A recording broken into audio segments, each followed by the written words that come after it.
진짜 빠릅니다. 중국 회사들이 소프트웨어, 하드웨어 서비스까지. 한국 어떡하지?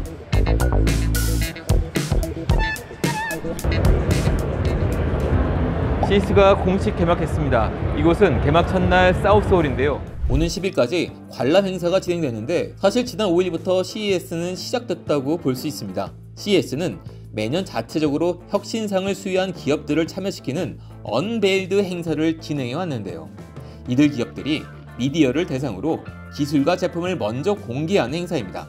공개된 제품만 200여 개에 달하는데 언베일드 행사를 본 전문가들은 혁신 기술에 흥분해하면서도 다소 찜찜한 표정을 짓기도 했습니다. 왜 그랬을까요? 중국 기업들이 내놓은 제품들이 심상치 않아서였습니다.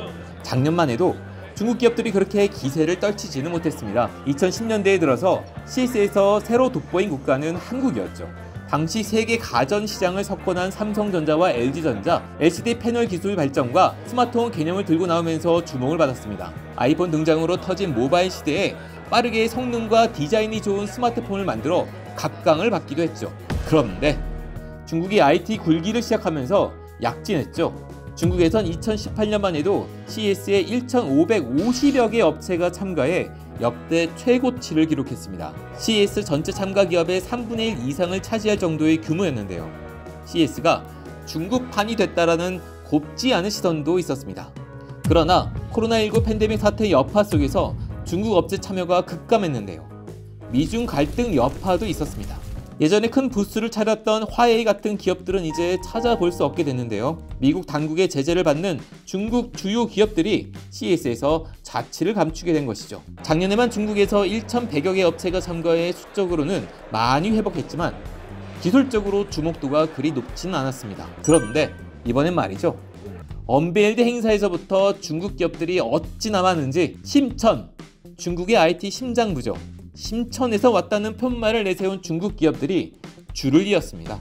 상당수 기업들이 AI 기반의 제품을 들고 나왔는데요. 중국 자율주행차 기업 지커 경영진은 기조 연설을 통해 인공지능 기반의 자율주행 전기차 모델의 우수성을 내세우고 로봇택시 서비스의 상용화 계획도 밝히는 등 AI 자율주행 분야에서 자신감을 보였습니다. 방금 지커의 C-레벨 키노트가 끝났는데요.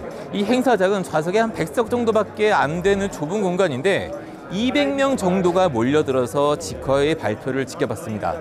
그만큼 지커의 전기 자동차 주행 능력과 AI 기술이 접목된 자율주행 기술에 대해서 많은 사람들이 관심이 크다는 것을 방증하고 있습니다. 다른 전문가 분석도 들어보겠습니다. 진짜 빠릅니다. 중국 회사들이 소프트웨어, 하드웨어 서비스까지 엄청난 빠른 속도로 전기자동차 시장을 질주하고 있습니다. 우리나라는 계속 그 컨셉카 위주로 나왔던 게 이미 현실화됐습니다. 긴장을 좀 바짝 해야 될 것 같습니다. 우리나라 업체들도 그렇고 정부도 마찬가지인 것 같습니다. 이뿐만 아닙니다. 미니밴에서 드론이 수직 이착륙하는 중국 기업 제품이 눈길을 끌었습니다. 마치 항공모함에서 항공기가 이착륙하는 것을 연상케 하는데요. 스마트 글라스 등의 분야에서 한층 진전된 기술을 보였습니다. 중국이 값싼 제품 분야에서 AI 기술 경쟁력까지 갖추면 가뜩이나 제조 원가도 상대적으로 저렴한데 일부 하이테크 분야를 제외하곤 중국 기업이 세계 시장을 더 잠식해 들어가는 거 아니냐? 이런 우려도 들 수밖에 없었습니다. 한국 어떡하지? 현장에서 이런 혼잣말을 하게 됐는데요. 그래도 CES에 출품한 한국 기술과 제품 역시 진화하고 있어서 잘 대응해 나갈 것이라고 희망 고문이 아닌 정말 기대를 해봅니다. 결국 한국도 다른 선진국은 AI 하이테크 분야에서 중국과 격차를 벌여야 할 텐데요. AI 핵심 칩 제조사 엔비디아의 젠슨항 최고 경영자가 이번에 기조 연설을 했습니다. 행사 전부터 관심이 대단했는데요. 잭슨항의 키노트를 직접 듣기 위해서 키노트 시작 2시간 전부터 많은 사람들이 줄을 서 있습니다.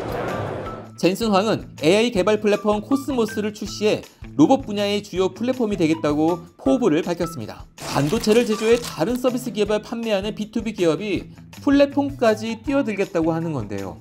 엔비디아가 구글 같은 기업의 영역에 들어서겠다고 선언한 것이나 마찬가지죠. 하이테크 분야에서 글로벌 공룡 기업들의 경쟁이 더욱 치열해질 것임을 예고했습니다. 에드바스티안 델타항공 최고 경영자도 기조연설에서 AI 에이전트를 본격적으로 도입하겠다는 비전을 발표하기도 했습니다.